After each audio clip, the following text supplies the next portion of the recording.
Sim. Olha aí, que é o livro novo do Ulisses Reis. Se vocês quiserem também adquirir, já tá nas plataformas digitais e amanhã é o lançamento também. É muito doido a gente... Você falou isso agora?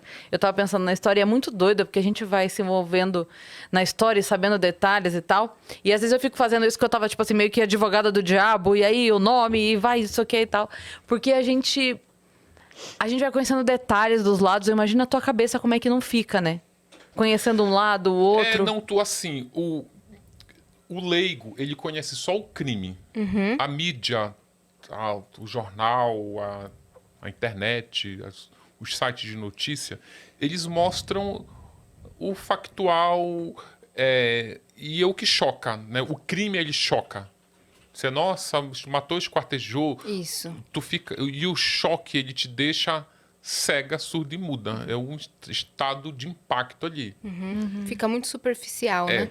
Quando eu estava pesquisando o livro da Suzane, eu estava muito chocado, porque como eu comecei o livro da Suzane, eu trabalhava na revista Veja e o meu chefe pediu para eu fazer uma matéria sobre a Suzane, porque ela ia sair pela primeira vez da cadeia depois de 14 anos. Então ele até, eu lembro direitinho, era assim, eu quero a Suzane nas páginas da revista. Como eu cobria crime, eu fui lá. Aí eu fiz essa matéria para a revista, só que aí eu já estava assim meio, nossa, isso dá muito mais do que uma matéria para a revista. Você foi lá na saída dela. Fui na saída, eu fiquei colado nela. A gente chama no jargão jornalístico de carrapato. Eu grudei nela. E ela saiu de Tremembé, foi para Angatuba, eu fui atrás, aí seguia ela e tal, a gente... Enfim, fiz a matéria. Só que aí eu vi que tinha ali um material para um livro, e não tinha um livro na praça, um livro bom, um livro completo, atual, sobre a Suzane, e eu resolvi fazer. Aí, na minha pesquisa, muito lá atrás, eu cheguei ao nome de um psicólogo, um psicanalista, que tinha feito um trabalho sobre a mente da Suzane. E ele é o do Alvino de Sá. Ele, inclusive, logo depois do lançamento, um pouquinho antes do lançamento do livro, ele morreu. Ele me ajudou muito. E aí, só que ele era um profissional muito ocupado. Tanto que eu marquei uma entrevista com ele, a secretária disse, olha, ele só vai te atender daqui a 3 meses. Eu falei, bom, é um livro, tudo bem. Aí, 3 meses, cheguei lá, no escritório dele, numa biblioteca cheia de livro e tal. Aí, ele já foi conversando, não sei o que, eu vi a sua matéria lá na revista Veja, mas olha, que matéria ruinzinha, hein? Porque só fala do crime. E eu fiquei tão assim que eu já ia me sentar. Aí ele falou, não sente não. Aí ele foi na estante, pegou 3 livros... Aí ele me deu... As pessoas já vão logo avisando aqui, as pessoas vão perguntar que livros são esses. Esses livros são livros técnicos que não vendem na biblioteca. Então, as pessoas perguntam, poxa, que querem... Que livros foram esses, né? Ele me deu 3, obrigado. Livros exclusivos ele te deu. Sim, livros técnicos daquele que só compra na biblioteca Tem uns livros técnicos que eles só vendem para o profissional, principalmente de psicologia, de medicina, tem muitos livros. Advocacia também? Também é. Do direito. Aí ele me deu esse livro, ele mesmo levantou para eu não sentar, leia esses livros aqui, depois que você lê, você marca com a minha secretária. Eu, esperto, já marquei na saída, porque você viu que ia demorar 3 mais 3 meses. meses. Né? Já marquei logo, aí eu fui ler, cara, a minha mente, ela foi... Aí eu era assim, o crime matou a paulada, nossa, a Suzane tapou os ouvidos para não ouvir a morte, a sinfonia macabra deles matando o pai essa paulada. Suzane matou e foi pro motel. Eu tava... Isso tudo é... O livro, ele faz assim, ó. Tipo, primeira coisa, primeira lição, número 1 que ele me deu. Você tem que... não se choque. Porque se você ficou chocado, vai ficar uma coisa sensacionalista, uma coisa brutal. E eu acho que não é isso que o livro tem que trazer. Isso quem traz é os programas de policiais da tarde aí nas TVs populares. O que você tem que fazer é esquecer o crime, tu vai para a véspera do crime e rebobina para trás. Porque o que é interessante? Tu mostrar o que leva uma pessoa a decidir matar os pais. Que tipo de relação essa pessoa tem com o pai que ela mandou matar? Que tipo de criação essa pessoa teve? Tu tem que chegar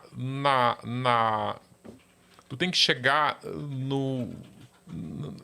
nos relacionamentos trançados que tem ali. A minúcia ali. Sim. Primeira coisa, com base nessas conversas que eu tive com ele, aí eu fui atrás. Primeira coisa que ele dizia, ele me deu um relatório que ele fez sobre ela, em que dizia as características pessoais da Suzane, tipo, que ela era muito fria, que tinha um distanciamento emocional muito grande, muito em função da forma como ela foi criada. Que também não... Isso não é outra coisa que é bom logo deixar claro aqui. Nós estamos falando da Suzane. Porque tem gente que vai dizer, eu fui criada que nem ela, não matei ninguém. Claro, que bom, mas a gente está falando da Suzane. Não estamos falando de você. É, exatamente. Por exemplo, a Suzane e o irmão, eles eram criados, eles tinham uma criação meio alemã, que ela é muito rígida se comparada com a criação que a gente tem aqui no Brasil. E isso fica muito gritante quando ela se relaciona com pessoas que são criadas de outra forma. Por exemplo, quando a Suzane completou 15 anos, uma amiga, a melhor amiga dela, chegou na escola e deu um abraço nela. Deu um abraço assim. E a Suzane ficou tesa assim. Aí a amiga ficou abraçando, aquela coisa de adolescente, né? Ficou abraçando, abraçando. Aí beleza, né? No final da aula, a Suzane chamou essa amiga para conversar. Disse assim, eu queria falar com você. Ela, o que que é? É aquele abraço que me deu. Aí a menina levou um susto. Ela disse, você ficou incomodada? Ela, olha, eu fiquei. A menina achava que ela pudesse ter tido um contexto malicioso naquele abraço. Dela pensar, por exemplo, que ela era lésbica, por exemplo. Aí ela falou, não é nada disso. O problema é o seguinte, eu nunca fui abraçado. A minha família nunca me abraçou. Então, quando tu vem me dar um abraço, eu não sei como reagir. Eu não sei o que eu faço. Eu não sei se eu também te abraço. Eu não sei quanto tempo dura esse abraço. Nossa. Eu não sei se depois do abraço tem que dar um beijo no teu rosto. Então eu fiquei muito incomodada, porque o que rolou ali? Aflorou nela um sentimento que ela não estava acostumada com ele. Um afeto, Um né? afeto, exatamente, que ela não tinha em casa. Os pais nunca abraçaram, nunca... Era um distanciamento. Tinha uma coisa, a casa era muito escura, sabe? Não podia fazer barulho, tu não podia pôr o pé no sofá, não podia falar alto, e tudo era hora para acordar, hora para estudar, hora para tomar café, hora para ir pro karatê, hora para se divertir, era tudo muito regrado. Então, esses e outros aspectos que, segundo esse psicanalista, que constrói essa personalidade na Suzane capaz de mandar matar o pai. Tem uma coisa também muito interessante que tem muito a ver com essa personalidade dela, desse distanciamento. Quando ela foi presa, que ela estava a caminho do julgamento, como ela fazia direito, ela começou a meio que dar pitacos na defesa dela, na banca de defesa. E ela dizia assim, olha, tem uma agravante aí que vocês conseguem derrubar, porque agravante é aquilo que vai aumentando a pena. E a agravante era o motivo torpe. Aí ele falou, mas como que a gente vai tirar o motivo torpe? Aí ela teve a cara de pau de dizer assim, olha, vocês têm que... O motivo não foi torpe. Os meus pais só morreram porque eles se puseram contra o meu namoro com o Daniel. Ou seja, se eles não tivessem agido contra, eles não teriam morrido. Ou seja, não é motivo torpe. Era a minha felicidade que estava em jogo, era eu e o Daniel. Tipo, coisa mais... Tudo advogado se essa menina realmente não mora nesse planeta. Não tá batendo bem. Aí, ela não satisfeita, ela disse assim, e eu quero o processo inteiro para eu ler. Aí eles disseram, não, eu quero, insistiu, bateu o pé. Aí o advogado dela falou, olha, eu vou mandar um processo para você, mas eu vou tirar o laudo do IML, que é onde estão as fotos com o corpo na cena do crime, com o corpo lá todo já, sabe, no necrotério. Ela disse, não, eu quero o processo completo, com todas essas fotos. Tanto que ela fica lá na cadeia lendo. Quando ela se depara com essas fotos, que são fotos horrendas, ela começa até a ter pesadelo com a mãe, principalmente com a mãe. Ah, é? Ela Eu que achei que relatou ela- isso? Isso tem... Deixa eu ver como eu conto isso sem ficar me incriminando aqui. Quando o preso, ele vai...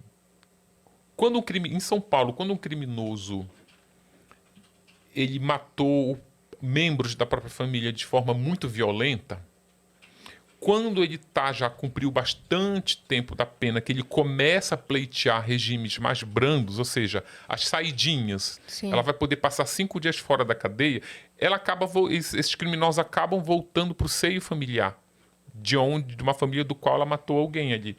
Então, antes da justiça soltar, eles passam por uma banca de psicólogos, que não é bem uma banca, eles passam por um processo chamado exame criminológico, onde ele conversa com o psicólogo, o psicólogo, a justiça contrata esse psicólogo, porque a justiça quer saber o que se passa na cabeça dessa pessoa. E vai muito além, assim, eles querem saber se essa família vai aceitar de novo. Então é um negócio muito complexo. Nesse exame criminológico, ela é obrigada a dizer como ela lida com o crime Entendi. que ela cometeu e ela abre o coração dela ali. Por que eu tenho que ter muita ressalva em falar isso? Primeiro que é um processo que ele é muito sigiloso, ele envolve ali o sigilo profissional. É como se eu estivesse tendo acesso aos laudos da tua terapia que tu fala lá no teu analista. Não, Como tu é um criminoso, aí assim, eu até brinco às vezes assim, gente, olha, pelo amor de Deus, se você estiver pensando em matar alguém, pense 2 vezes, porque a tua vida ela é devassada, tu não tem ideia. Eles vão pegar teu celular, vão olhar todas as mensagens que tu mandou durante a vida, vão fazer terapia contigo, essas terapias vão parar dentro de um processo que, dependendo se não tiver sob sigilo, a pessoa vai lá e consulta. Tu tem assim a tua alma desnudada. Não é só o teu corpo, tu tem assim, até a tua alma ela é exposta aqui. O que tu pensa. Ela faz aquele teste de Rorschach, que é um teste projetivo, que eles olham 10 figuras abstratas e ela tem que dizer o que ela enxerga nessas manchas. E o laudo, que é um negócio dessa grossura, esse teste tem como objetivo revelar os sentimentos que tu esconde. Ou seja, ele é praticamente a tua Bíblia. Sim. Tudo que tu tem ali de bom e de ruim tá naquele. É de lá que vem essa conclusão que está no título do livro, Suzane, assassina e manipuladora. Isso são conclusões desse teste. O que mais o teste conclui sobre ela? Teste psicológico aplicado por um psicólogo e um teste que é reconhecido pelo Conselho Federal de Psicologia. O que tem que conclui que ela é insidiosa, manipuladora, narcisista, tem agressividade camuflada, conclui que ela poderá cometer um outro crime novamente se ela tiver se for pressionada, se ela tiver uma demanda, ela tem uma demanda, como ela tinha uma demanda com o crime que ela cometeu, ela queria viver livre com o Daniel e a mãe era um obstáculo, ou seja, ela tinha uma demanda. Se ela tiver uma demanda e ela receber uma pressão, eles usam o termo pressão do meio ambiente, que é uma pressão que vem de um amigo, de normas, condutas sociais. Se ela receber essa pressão, segundo esses laudos, Ela faria Ela de é novo. capaz. faria de novo. Meu Deixa eu te Deus. perguntar uma coisa.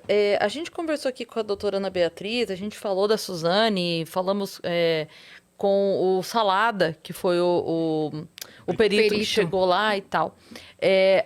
Uma dúvida que talvez a gente não tenha resposta para isso, mas eu queria debater a respeito. Existe a possibilidade, por exemplo, dela, com essa frieza, com essa manipulação e etc., num exame desse, ela dizer a coisa certa para conseguir a saidinha, por exemplo?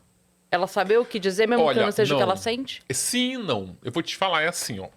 O teste ele tem etapas. A justiça, ela já tem um questionário pronto, que tem 8 perguntas, mas eu vou te dizer quais as 3 principais, que é decisivo para a juíza decidir se ela sai ou não. Porque tem uma coisa que as pessoas sempre cometem assim, um equívoco, que não é porque cumpriu um terço da pena que abre a porta da penitenciária, vou pro semiaberto. Não. Quando tu completa esse tempo de cadeia, tu tem direito a pedir a progressão. Que aí pedir é assim, vamos conversar. A justiça vai pedir o parecer do Ministério Público, ela vai pedir os exames criminológicos, com base, vai querer saber se tu tem bom comportamento, como foi a tua vida lá na cadeia, quer saber se alguém vai te aceitar lá do lado de fora, se tu tem pra onde ir, se tu não tiver pra onde ir, tu não sai. Tem um monte de quesitos. Quesito número 1. Quero saber como você lida com o crime que você cometeu. 2. Você tá arrependida do que você fez? 3, se você sair, você vai cometer outro crime? Basicamente são essas. E a 4ª também, que é fundamental, você tem para onde ir? Que se tu não tiver um endereço para me dar, você não sai da cadeia. Se tu matou teu pai e tua mãe, tu não tem para onde ir. Porque tu mata teu pai e tua mãe, tu corta a tua árvore genealógica no caule. Porque teus irmãos, tu matou os pais dele. Teus primos, tu matou os tios dele. Tuas tias, tu matou os irmãos dele. Tua avó, tu matou os filhos dele. E pra onde que ela vai? Sobra ninguém. Ela não tinha para onde ir. Na primeira. Aí ela ficou retida. Aí tinha um rapaz que era irmão de uma colega de cela dela, que ele mandava cartinha para ela. Nossa, Suzane é uma gata, entrega para ela. E ele mandou uma foto dele. A Suzane olhou, nossa, nem pensar. Tipo, tá muito zero. Só que aí, quando a justiça barrou o semiaberto para ela, disse, olha, tu precisa do endereço. Ela, não, traz o teu irmão aqui, que agora eu quero namorar com ele, para ter para onde ir. Tenho o endereço agora, então agora vamos responder aqueles quesitos. O que pega mesmo é o arrependimento. Por que é o arrependimento? Porque o endereço é uma coisa, tu tem ou não tem. Tá aqui eu provo que eu tenho aqui meu endereço. Tenho. Arrependimento, como é que tu vai provar teu arrependimento? Primeiro, o especialista ele pergunta, você está arrependida do que você fez? Aí a Suzane fala assim, ela tem mania de quando ela quer reforçar uma ideia, ela repete 3 vezes a palavra. Você está arrependida do que você fez? Ela fala, nossa, eu estou muito, muito, muito arrependida. Aí vem a segunda pergunta, você está arrependida por quê? Ela diz, olha, eu matei meus pais, eu acabei com a minha vida, destruí a vida do meu irmão, aí fiquei presa, podia ter uma vida, podia estar casada. Aí ali ela já reprova. Por quê? Porque ela computa o crime como um prejuízo próprio. Em vez de, porra, não é que tu destruiu tua vida, tu destruiu a vida dos teus pais, tu eliminou a vida dos teus pais. Tu ainda tem vida, tua vida é uma merda, mas tu tem uma vida. E outra, tua vida é uma merda pelo que tu fez. Aí ela já reprova. Aí ela volta, que o exame é assim, perdi a chance agora. É igual a reprovar de ano, mas vai ter ano que vem Vai de ter novo. outra prova. Aí volta de novo. Tá arrependida? Já é um outro psicólogo, né? Ah, eu tô muito, muito, muito arrependida. Tô arrependida por quê? Ah, porque eu acabei com a vida dos meus pais, que ela vai... Ela vai se adaptando. Vai. Só que aí, em São Paulo, tem uma regra que ela não é uma regra, não serve para todos, mas os casos de mídia ou casos de crimes muito violentos, eles mandam fazer o teste de Rorschach. Aí o teste de Rorschach não tem como tu enganar. Primeiro que ela tentou colar. O teste é o seguinte, são 10 pranchas. Como que ela tentou colar? 10 pranchas, cada prancha tem uma figura abstrata. Então, tu olha o que tem naquelas figuras, dependendo do que tu olhar, ela compõe um laudo e ela revela as tuas verdades. Se você colar, por exemplo, essas pranchas tá naquela linha de produtos que não vende, que não vai ali na loja americana e compra que não tem. Ela é uma prancha que só é vendida para psicólogo e especializado no teste de Rorschach. Então as pessoas não podem saber que imagens são essas, senão quando eu for aplicar em você, essas imagens não são novidades. Cara, é uma coisa tão... Minha filha faz psicologia, né? É uma coisa tão doida que durante a pandemia teve um período que estava na faculdade que eles tinham que ter acesso ao teste. Eles não podiam ter acesso ao teste, porque teria que ser enviado ou mostrado virtualmente, alguém poderia dar print, alguma coisa. Então, eles tiveram que aprender sobre o teste de forma, tipo assim, lendo sobre ele, sem ter acesso a ele. E aí, só quando a faculdade voltou, que eles tiveram acesso. Porque eles não puderam... Era só a teoria. Pois é, pra tu ter uma ideia, a tua filha, que é estudante, não conseguiu as pranchas. A Suzane conseguiu. O advogado levou e ela disse, olha... Só que, cara, não dá certo. Sabe por quê? Porque quando o psicólogo mostra a prancha, se você já teve acesso à prancha, quando ela olha a prancha, o psicólogo saca pela pupila que aquela imagem é familiar para ela. Caramba! Se aquela imagem não é familiar, se eu te colocar uma coisa inédita na tua frente, tu vai olhar assim, né? Tu vai até, às vezes, estar falando, aí eu tô aqui, nossa, sabe? Tudo programação neurolinguística. Né? Agora, como ela já teve acesso, ela já tava assim, toda... E aí, é pra eu dizer o que tá aqui? Ou seja, aí a psicóloga... Isso, inclusive... já vai pro prontuário dela. Olha, ela é desonesta. Porque ela viu antes. Você viu a prancha? Não, imagina. Aí ela já vai lá, olha, essa mulher é desonesta. O que você viu? Aí a imagem toda assim, né? Um negócio assim, é bem abstrato. O que você viu? Ah, eu vi 2 pombinhas voando, que ela quer ver coisinha fofa, né? Que ela ainda acha que se vê coisinha fofa... É melhor. Vai ser inocentado. Só que aí, eu vi 2 pombinhas voando, mas aí você viu onde? Aí, meu amigo... Não tem como mentir. Porque, olha, tu pode ver... Cada prancha, tu pode ver até 1.800 coisas. Só que, se tu viu uma florzinha, mas se tu viu a florzinha aqui, quer dizer algo. Se tu viu a florzinha aqui, quer dizer algo. E, às vezes, muda. Às vezes tu vê a florzinha aqui, ela é ansiosa. Se ela vê uma florzinha aqui, ela, como tá perto dessa parte aqui, é uma pessoa invejosa. Que ela revela muito esses sentimentos que as pessoas têm, mas elas É não 100% assumem. efetivo esse teste. Olha, esse teste é polêmico. Mas ele é muito usado. Ele é usado aqui no Brasil. Ele é muito usado nos Estados Unidos. Não sei se vocês assistem esse seriado de serial killer, eles já têm vi muito. alguns. No Efeito Borboleta tem, inclusive na abertura. É. O Selo Green, que eu não lembro como era o nome da banda que ele tocava, que tem aquela música Crazy, o clipe é todo com as imagens de Rorschach. Ele é uma figura pop, esse teste é pop nos Estados Unidos. Aqui no Brasil ele é bem restrito. Mas até um tempo atrás ele era usado para admissão de delegado na Polícia Federal e ele é usado até hoje quando essas grandes empresas multinacionais contratam CEO. Então vai ter pessoas assim de comando, vai comandar empresas muito grandes, eles fazem. Pra ver se ele é um bom líder, se ele é honesto. Cara, revela tudo. Se é ansioso, honesto, se é desonesto, se você... a relação que você tem com seus pais, com seus familiares, com colega de trabalho, inveja, Meu Deus. ciúme, a tua capacidade de agressão, ela é mostrada por nível. Ele é um negócio bem completo. Eu fiquei com medo. Quando eu comecei a pesquisa para o teste da Suzane, porque tem uma coisa incrível. A Suzane e o Daniel Cravinhos, que é o namorado que matou o pai dela, eles saíram do tribunal do júri com a mesma pena, 39 anos e alguns meses de cadeia. Só que o Daniel, ele tá solto, já tem quase 7 anos que ele tá solto. E a Suzane, ela continua presa. Por quê? Porque ela não passa nesse teste. E o Daniel passou. Ele provou arrependimento, ele provou que não é capaz de cometer um crime de novo. A forma como ele lida com o crime também, mostra... O Daniel, quando ele matou, no momento que ele matou, deu as pauladas lá que o Manfred morreu, ele já bateu um arrependimento na hora, ele se ajoelha, ele chora, ele fica fazendo carinho no cadáver. E a Suzane não. A Suzane, na cadeia, estava dizendo que os pais morreram porque se puseram contra o namoro. Sim. Quando a gente conversou com o Salada e tudo, a gente... Porque ele teve também acesso ali a eles diretamente e tudo, ele né? fez a perícia, fez a reconstituição. É. Ele fez da Elise, da Suzane e da Elise. E a fotógrafa também, como é o nome dela, meu Deus? Thelma Rocha. Thelma. É uma que é tatuada, né? É, maravilhosa. Fotógrafa, maravilhosa. perita também. E aí, uma coisa que a gente tava conversando, porque quando eles vieram, foi bem quando saíram os filmes. A menina que matou os pais e o menino que matou meus pais, Mesma né? semana. Na mesma semana. E aí, uma coisa que eu perguntei pra eles, eu nem lembro se foi no ar ou se foi fora do ar, mas eu perguntei assim, falei, olha, eu vou falar a impressão que eu tive vendo os filmes.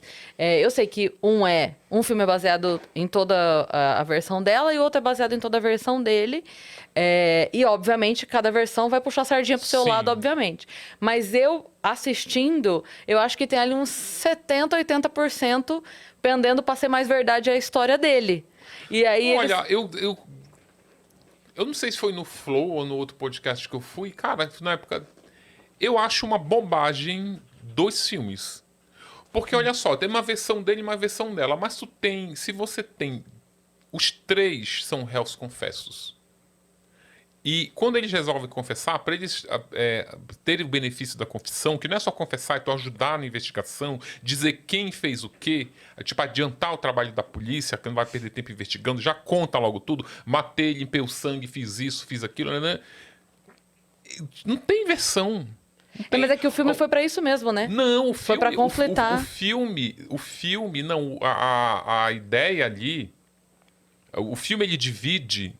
para dizer, na verdade, quem convenceu quem. Tipo, Vai sair o terceiro agora. vai sair um terceiro. O terceiro é visão Desculpa, de quem? fica tão Da claro. Da Ó, polícia.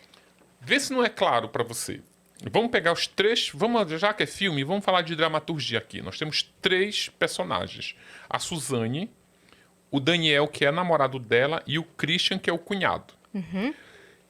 Quem é o maior beneficiário do crime? É a Suzane. Porque ela que vai herdar os bens. Então não tem como o Daniel convencer a Suzane a matar os pais dela. É os pais dela. Vamos aqui. Nós somos três amigos, sei lá, um trisal. Aí ela é milionária e a gente não. Aí a gente, vamos matar teus pais? Ela vai, pô, tá doida. É muito mais lógico eu querer matar os meus pais e te chamar do que eu chegar, vamos matar teus pais? Ah, os meus pais, por que não os teus? Tipo, não tem essa lógica de... O Daniel, não tem como... E a Suzane, na hora ali, quem conhece os personagens, vê que a Suzane... O Daniel não tem condição de convencer a Suzane. Isso é uma...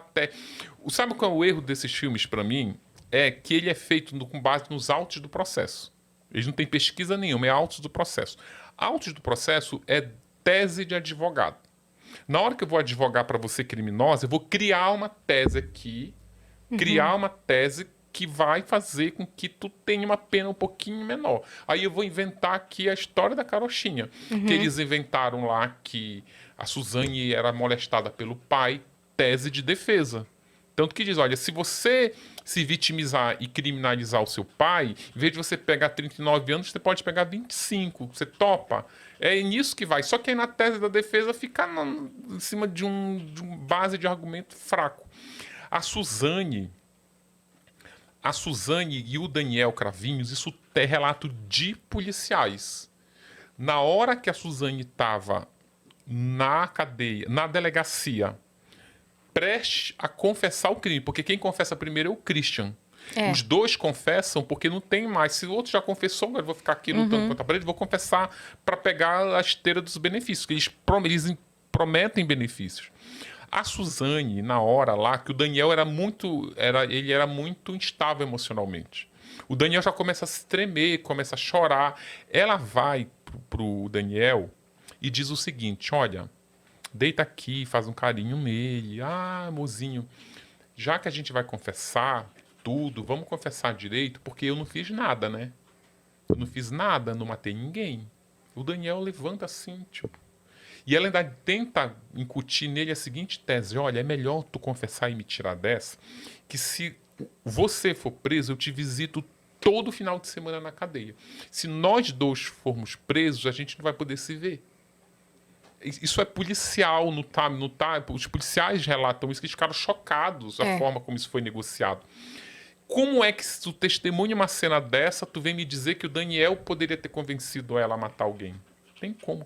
A Suzane, que até com a forma como o Christian entra no crime, ele entra no crime assim de forma muito emotiva, sabe? Tipo, o Daniel, quando sabe como que a Suzane convence o Daniel a cometer o crime? É o seguinte, o livro, ele banca uma tese que é a ideia de dois. O que é uma ideia de dois? Nós somos muito amigos, tá? Aí, eu sei que tu gosta de comer pizza todo domingo. Lá, uma pizza em tal lugar ali, uma pizza na Marguerita. Aí, eu penso assim, eu vou chamar a Yasmin e a Cris para ir na pizzaria. Mas eu só pensei. Mais tarde eu ligo para elas. Aí, daqui a pouco vocês me ligam. Aí, vamos na pizzaria? Caramba, ia te ligar. Isso é uma ideia de dois. Porque a naturalidade com que eles começaram a pensar nesse crime é uma naturalidade de quem toma água. Porque não era assim, vamos matar teus pais? Não, era assim. Nossa, como nós seríamos felizes se os teus pais não existissem, né? Isso pra mim é genérico. Teus pais não existiam, me mudar da casa deles, eu parar de falar com eles, eu me mudar de Muda estado. de país. Né? Exatamente, isso é não.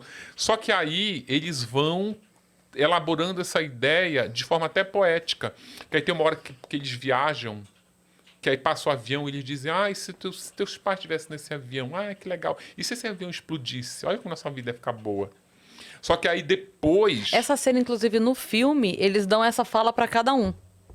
É a mesma fala, né? Nos dois filmes, quando rola essa cena, na versão onde ele é o culpado, essa fala é dele, e na versão onde ela é a culpada, essa fala é dela. Tipo de... E se meus pais estivessem no avião? E se seus pais estivessem no avião? Sabe?